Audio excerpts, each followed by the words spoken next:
This is week 10, elections and results.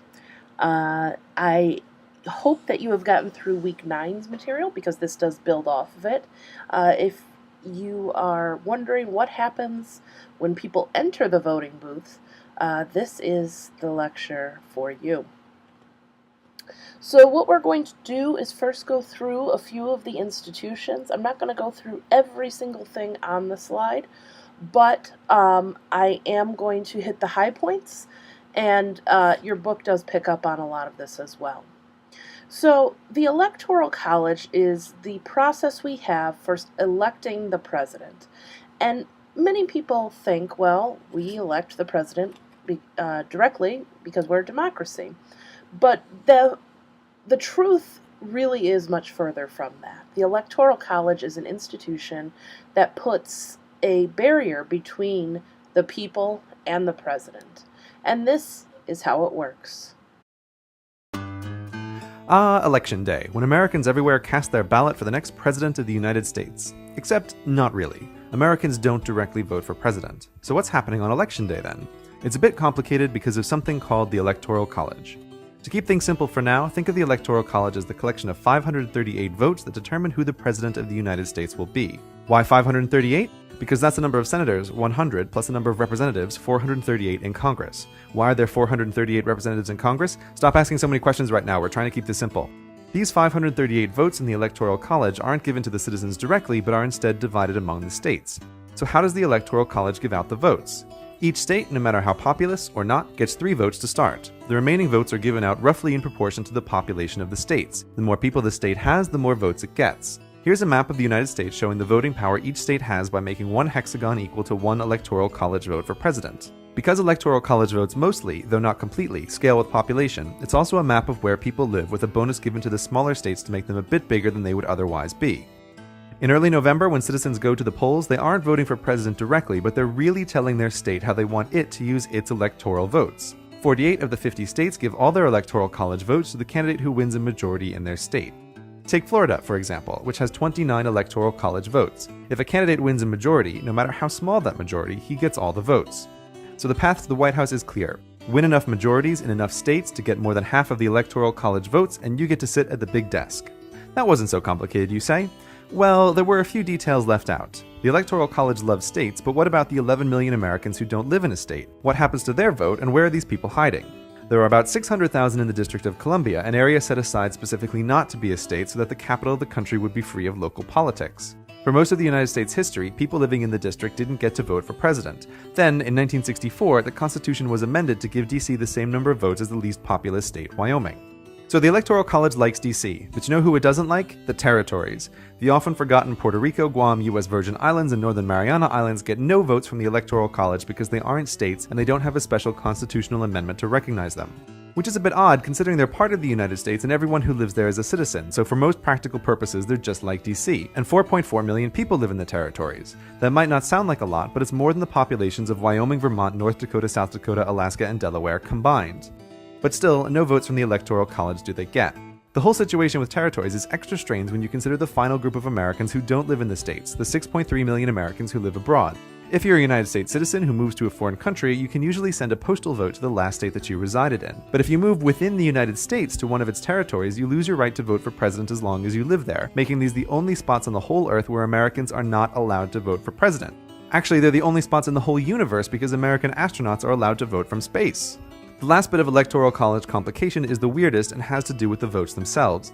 The state of Florida and all the others don't really give votes to a candidate. That's just a simplified way to think about it, because the reality of the situation is odd. What citizens are voting for on Election Day is a group of electors appointed by the political parties who choose the president on the citizens' behalf. The number of votes that a state gets from the Electoral College is actually the number of electors the state is allowed to send to a collegiate meeting to vote on who the president will be. What makes it odd is that while these electors promise they will vote for president as their state citizens want them to, they aren't required to do so. Electors are free to vote the way they want. While this has never swung an election, 87 times in the past electors have voted against the wishes of the very people who elected them. Why set up this crazy system where a small group of people essentially unknown to the general public are the ones who really decide on the president? Because in the 1700s, when the Electoral College was designed, the quickest way to send a piece of information was to write it down on a piece of paper, hand it to a guy on a horse, wish him "Godspeed, good sir," and hope he didn't get killed by Indians or die of dysentery along the way. Because information moved so slowly, and because the young country was so big, the idea was to send all the electors to Washington where they could have the most up-to-date information to make decisions for the people back home who wouldn't know the latest news. Though now, when we carry information on beams of light in fiber optic cables rather than on the backs of herd animals, this particular aspect of the Electoral College might seem a little out of date. Nonetheless, while most people think that the election for president takes place in early November, it doesn't. That's the election that determines who the electors will be. The 538 electors who are chosen then meet in early December, and they cast the real votes that determine who is the next president of the United States. So, you can see that a candidate needs 270 electoral votes to win. And what this ends up meaning for our campaigns is that there are certain states that become what are called swing states that can swing an election. And these might not be states that are more populated than others. In fact, some of them are far less. So states like Ohio, Pennsylvania, Florida become really important around election time. But states like California and New York, which have far more people, are not as important. So this shapes where candidates go and how they concentrate their media efforts. Our presidential nominating system is also a bit of an anomaly when you look around the world.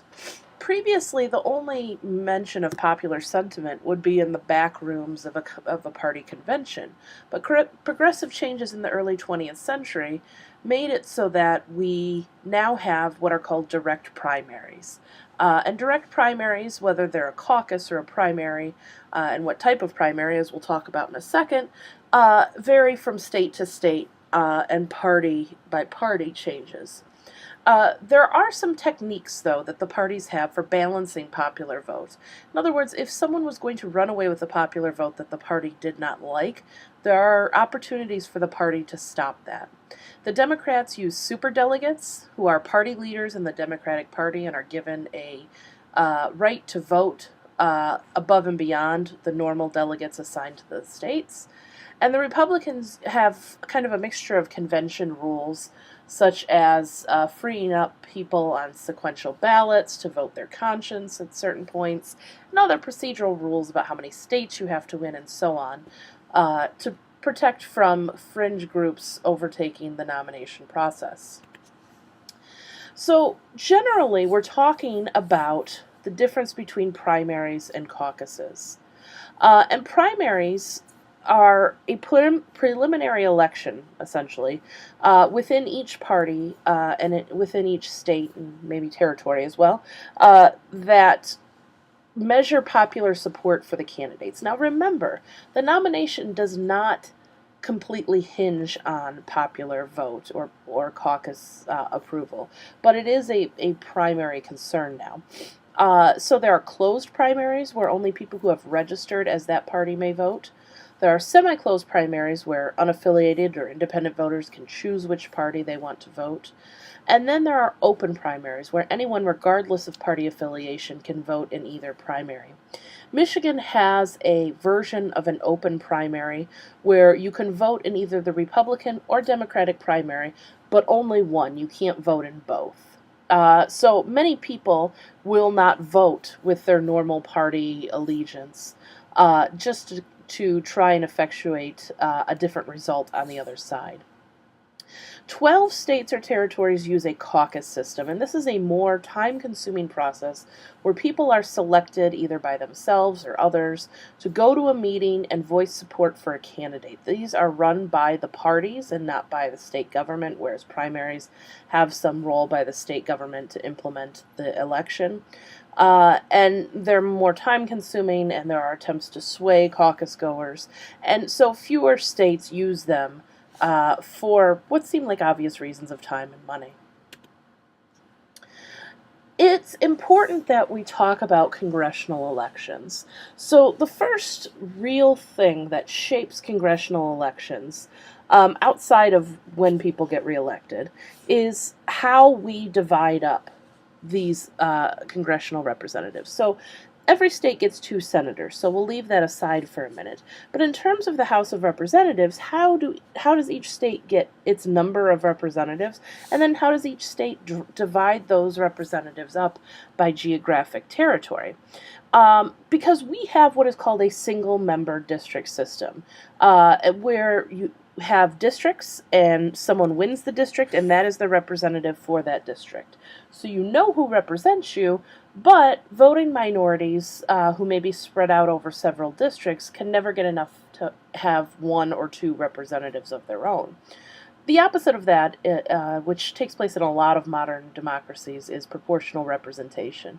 It's a system in which a party receives a certain number of seats based on their percentage of the total vote. And there are different methods for proportional representation, which I encourage you to take a comparative politics class, because this puts things in perspective to understand how our system is so very different. But generally, they have some elements of equalization. They have greater turnout, greater diversity of opinion, and as we talked about with parties, once a party is in power, it has the ability to make change. The cons of this is that you have more parties. You can undermine the role of a legislator in terms of constituent service and that type of thing, and it allows greater power to fringe parties, which may not represent the majority of the people. But, so now that we know we have single-member district systems, how do we divide that up? Every 10 years we have a census. It's mandated by the Constitution. And by the results of that census, we apportion or reapportion congressional representatives based on that census data. So if you lose population, you lose congressional representatives. If you gain population, you gain it. But it's based on a formula that essentially hands them out based on population. Then each state is tasked with redistricting, which is redrawing district lines to determine where these congressional districts will be. And one potential pitfall or designed problem of this is gerrymandering. And gerrymandering, named after a former governor of Massachusetts, is the misuse of the redistricting process to advantage one group over another. Racial gerrymandering is unlawful under the Voting Rights Act. It can be hard to prove, but it was recently proven to happen in North Carolina. But gerrymandering based on age or socioeconomic status or party affiliation is not necessarily unlawful. So I mentioned before that one of the things that really influences how we elect our representatives is the terms. So we have 3 different major offices on the federal level to deal with. Presidents are elected every 4 years. There's a presidential election. So in the years selected here, 2008, 12, and 16 were those years. The Senate has 6-year terms, and every senator is not up for election every 6 years. Instead, it's divided up a third at a time.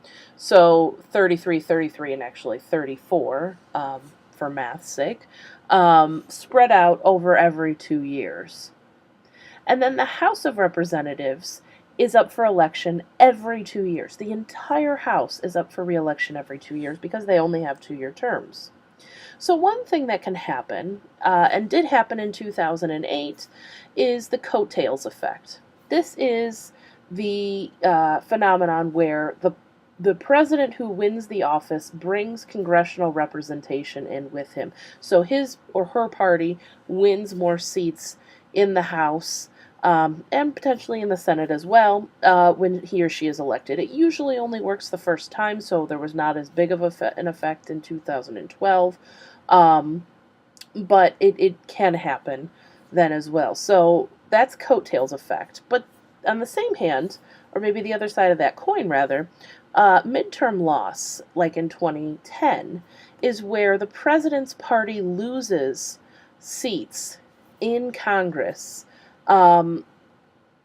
based on sort of a national sentiment, usually against the president. This is not too uncommon. It happens quite frequently, and it's not something that's unique to Obama, though it did happen in 2010. A couple things that I know we have mentioned before: incumbency advantage. Incumbents are really hard to beat. If someone has had the office, even for a short period of time, they're usually not challenged, or at least not seriously challenged. So we look for open seats to see how the demographics of Congress can change. Seats where someone is retiring, or has passed away, or is moving on to another office. Those are the seats that are usually the ones to watch in terms of a contested election. So now that we have some of these institutions under our belt, let's talk about what makes people vote the way they do. So that's kind of the structural side of it. What is the more theoretical side? When people decide to vote, some popular ideas about voting say that they look to issues. And sometimes there's a thing that the media picks up on about single issue voters. Single issue voters are not common. Usually, people have a group of issues, not one single issue, that dictates how they vote. But issue voting can drive some votes, just usually not the higher end ones because they are more complicated. Retrospective voting. There is one theory which has been tested out and seems to work to some degree that people vote based on whether they feel they are better off now than they were the last time they voted. In fact, President Reagan used this to his advantage in a campaign speech once. If you are better off, then you stick with who's in power. If you're not, then you vote them out. It's a pretty simple, low information way to vote. One other thing that the media really picks up on, and people tend to give a lot of credence to, is identity voting. The idea that we vote based on racial or ethnic or other types of blocks, maybe age or socioeconomic status. Sometimes there is some cohesion within identity that allows this to happen, but it does not always happen from one election to the next, and it doesn't always happen at all. So it may happen with certain racial or ethnic groups, but it certainly doesn't happen with women who, although they are more likely to vote Democrat than not, does not mean that they are exclusively Democratic voters. Some more complex vote choice theories have come out of political science, especially over the 20th century. The first idea is the classical model. The classical model kind of goes back to ancient Greek philosophy and says that voters, when they decide to vote, act in an educated way by learning about the issues and the candidates and then going to exercise their civic duty. We know that this is quite often not what happens. In fact, even the most educated and informed of voters are still not going to be able to wrap their minds around everything that's on the ballot. And that's not to say that people don't try. In fact, most of the time I look up far more than the average person does, but there's still a time when I maybe miss something looking at my sample ballot online, and I think, who's this candidate? I don't know what's going on. So the classical model doesn't really help us predict, especially, but either explain how people vote. So in the 1940s, there was a group of researchers that came up with this sociological model. And this had two major theories, and that one is that people usually make up their minds based on group conformity. So things that are kind of unchangeable about who you are, the socioeconomic status you have, the race, religion, etc. And that people usually vote the same way as they have in the past, so they're constant. And so then they looked at changers and saw that there were very few reasons that people would change the way that they vote, which means that campaigns and information have relatively low effects on voting. Despite the fact that we spend millions, if not billions, on elections, that money does not go to sway that many people, because most people make up their minds long before that money is even spent. The next theory comes out of the University of Michigan down in Ann Arbor. And this is called the social psychological model. It's sometimes called the American voter or just the Michigan school. And this is the idea that our demographics, so taking into account what the sociological model said, so things like socioeconomic status, race, etc., and our party identification, which is formed early in life, are the greatest factors in our voting choice. This was the first time that party identification was seen as kind of this all encompassing thing. And many people hear this and say, well, I don't really have a party identification. Uh, I would ask you to really reflect on that if you do feel that's true for you, because most people do. This usually comes through in terms of who your parents affiliated with, what your occupation is, that type of thing. But people's worldview on politics is usually colored by the party that they most affiliate with. There are other short term forces such as candidate stances, issues, attitudes, etc., but party ID dominates. Finally, there's the economic school. The economic school should sound pretty familiar to any of you who have taken an economics class, which is that voters kind of do a cost-benefit analysis and are rational. So remember last week I told you people were actually rational if they didn't vote. So let's say you get over that hurdle and you do go to vote. Well, people under this theory are rational beings, and so they just kind of take a cost-benefit analysis in terms of which party offers them the best option. This assumes that voters are willing and able to evaluate candidates, but it doesn't assume perfect information. So people often complain, oh, that person only gets their information from MSNBC, or this person only gets their information from Fox News. Despite some of the problems with both of those networks, getting your information from a partisan-leaning source is not necessarily a bad thing under the economic school. They would say that that's an information shortcut. You know what information is important to you, so you go to the source to seek out that information. So this is the last two presidential elections, and now we're coming up on the next one. To show you how some of these forces work, there's a reason why people are able to predict electoral results based merely on demographics. So the most famous of which is a guy named Nate Silver, who is a Michigan native, but went to work for a variety of sources and is famously known for having successfully predicted the 2008 election. Every state he predicted who would win that state. And he has a website called 538.com, which, by the way, 538 should ring a bell, from the Electoral College. And so he has something called a demographics model, and then there's polling models. So polling models are when people call you up and say, you know, if the election were tomorrow, would you vote for X or Y? But demographic models take things into account like sex, age, race, socioeconomic status, state, etc. And as you can see, there can be certain predictions that can be made based on these things alone. And so we can look at certain trends over time, but there is some predictive value in knowing how these things affect people's votes. So I will leave our discussion there, and I hope you will take a look at this week's supplemental reading, the Ezra Klein piece. It's actually probably the most accessible piece of this all, and it talks about the ways in which some of these things work themselves out in elections. So our reading this week is Federalist 14, and at first you might be confused as to why I assigned this one, but let me tell you. This is another defense of the Constitution as a governmental form in the Republic that is going to last, that it's something that's built to last, and that nothing else will quite do. And the way in which this is done in Federalist 14 is, at first, to describe some of the problems with democracy. We often have a little bit of a debate in this country about whether the United States is a republic or whether the United States is a democracy.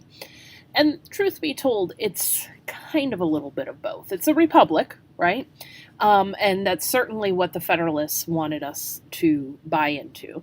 But we have a lot of democratic features. We have a lot of features of democracy. And a lot of this is due to the fact that there was such a desire for self governance, and that a republic was somewhat radical of an idea at the time. So, what they had to do as the Federalists to defend the Constitution, which was not overly democratic, did not allow for a lot of popular say. There's no way to have a referendum and have a ballot measure to change the Constitution the way there is in many states. They had to explain why that wasn't a good thing. So they start out by talking about democracy being good if you're small. That democracy requires that there be fewer people in a smaller area, and it only works in theory and at that certain level. He says most things that say they're democracies aren't democracies. Because most self-sustaining, successful, large experiments in self-governance were republics, and the republican form is a good thing. It allows you to be bigger, it provides security while preserving some form of self-rule through the election of representatives that go to, your capital and make decisions on your behalf. And he says that this is a good thing, that this is what we need. And the reason why I put it here is because people are often concerned with elections being a measure of democracy. And I think it's very important to remember that many of our founders, the Federalists included, did not want a lot of democracy. That isn't to say we shouldn't applaud democracy or democratic norms or anything like that. But I think we need to be careful about understanding that there was an intentional decision to put a distance between the everyday citizen and the machinery of government. At the time that this was written, the senators were only elected by state legislatures, not by direct rule. That wasn't until the 20th century that changed. So we have kind of all these ways in which we're keeping people, everyday people, from the machinery of the federal government, whether it's the Electoral College, the fact that we don't, at this point, directly elect our senators. Of course, we do now. And we don't certainly elect our judges. Those are selected by the president and then advice and consent from the Senate. So this is one way in which democracy actually does not exist. We have democratic norms. We have features of democracy. But the founders, at least the Federalists, were not fond of calling it a democracy for these reasons. And in fact, the Anti-Federalists would agree that it's not a democracy and therefore it doesn't work. But the Federalists wanted to point out that democracy is not necessarily the only thing that binds a nation together. They say America has enough binding it together for the Republic to work. Look at what we did in the Revolution. Look how we kind of brought ourselves together for a bigger cause. We can do that with the Republican form. It would be harder to do that and more dangerous to do that with a straightforward, popular rule democracy. So Federalist 14 is kind of a reiteration of some of the themes you heard in Federalist 10 about factions being dangerous, about impulsivity being dangerous, and about kind of rational thought and trying to encourage rational thought through government form being the way to go. So in a way, it kind of runs counter to some of these discussions on elections, but I kind of want to present that juxtaposition to you.